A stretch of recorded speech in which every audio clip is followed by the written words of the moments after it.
안녕하십니까. 어깨 아프면 견우입니다. 오늘의 견우가 동작구 사당동에서 손해사정사로 근무하시는 32세 남자분의 사례를 소개해 보려고 합니다. 17, 8년 전부터 목과 어깨, 양날개 축지, 양날개뼈가 불편했다고 합니다. 뻐근함, 결림, 당김, 쪼임. 어려서 책 보기를 좋아했는데 중1 때부터 책을 장시간 내려다보면서 시작이 된 것 같다고 했습니다. 근막 통증 같은 경우 살펴보면 짧게는 2, 3년에서 길게는 10년, 20년 이상 됐다는 걸 되게 자주 보게 되는데, 왜냐하면 근막 통증은 참을 수 없는 통증이 아니에요. 뻐근함, 결림, 당김, 쪼임, 저림이다 보니까 2, 3년, 3, 4년, 10년, 20년 되면서 만성화되는 경우를 자주 보게 됩니다. 일자목과 근막 통증 진단을 받았는데 평소에도 불편함이 있었는데 2, 3주 전부터는 목과 오른 어깨가 불편하더니 주말에 심한 통증이 왔다고 합니다. 소화도 안 되고 이번 주는 두통까지 심해져서 너무 스트레스라고 하면서 견우안에 내원해 주셨습니다. 환자분의 치료 후기 살펴보면요, 이 정도 치료가 진행되고 나서 목과 어깨가 편해지기 시작하더니 2달 정도 지나서는 양쪽 날개 축지, 양쪽 날개뼈의 거슬리는 불편함이 사라져 일에도 집중할 수 있고 두통도 거의 느껴지지 않아 좋아요. 요즘은 소화도 잘 되는 것 같아서 너무 좋다고 하셨습니다. 근막 통증 좋은 환자 중 일부에서는 근막 통증 증후이 심해지면 소화가 안 되는 분들도 꽤 있으세요. 그래서 근막 통증 증후이 좋아지면서 소화 기능도 좋아졌다는 분들이 간혹 있는데, 환자분의 경우도 그런 케이스였습니다. 근막 통증 증후의 원인을 살펴보겠습니다.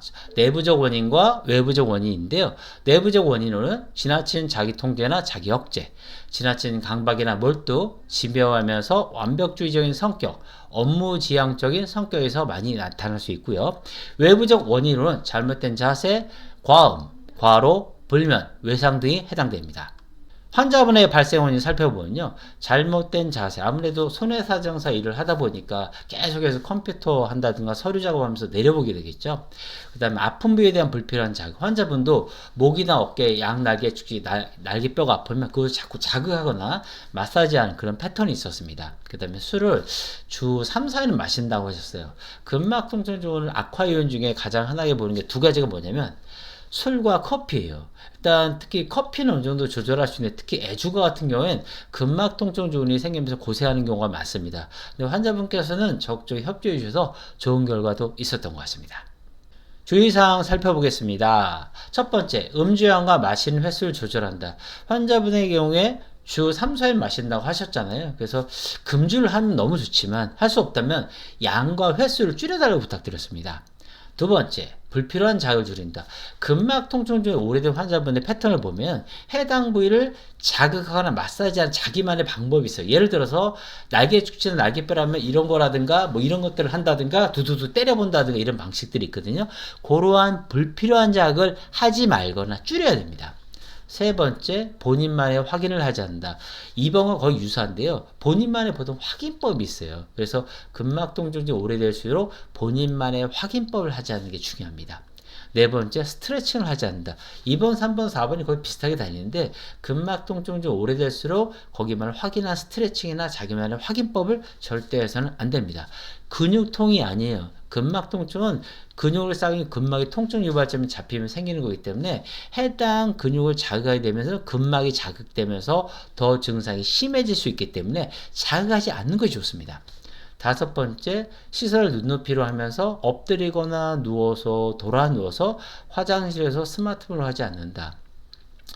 환자분 같은 경우 이제 손해사정 일하면서 컴퓨터라든가 스마트폰을 많이 보시게 되잖아요. 그래서 컴퓨터나 스마트폰 화면의 가운데 내 눈높이로 할 수 있도록 부탁드렸고, 가급적 내려보는 걸 주의하시라고 말씀드렸습니다.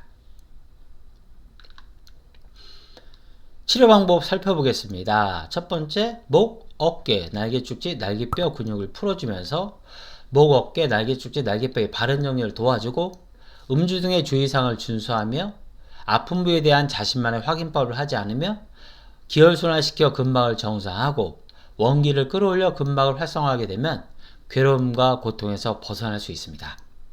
견우의 치료 후기를 보시면요, 증상에 맞는 주의사항이 상당히 중요하다고 저는 누누이 강조해요.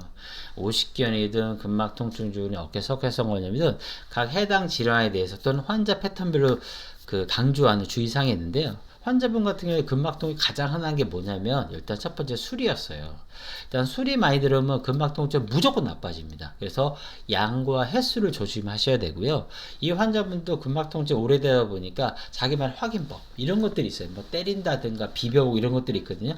그런 것들을 가급적 하지 않는 게 상당히 중요합니다. 그래서 증상에 맞는 주의사항을 잘 캐치하고 따라가는 것이 치료의 핵심입니다. 환자분의 경우 상당히 오래된 근막 통증이셨지만 적극적으로 치료에 나와주시고 주의사항도 잘 준수해 주셔서 빠른 치료가 가능했습니다. 지금도 뻐근함, 결림, 당김, 쪼임, 저림, 화끈거림, 서늘함, 콕콕 찌름 등의 근막 통증 주인 특이한 증상으로 해서 고통받는 분들 많으실 겁니다. 새로운 치료에 도전해서 꼭 좋은 결과 얻으셨으면 좋겠습니다. 건강하세요.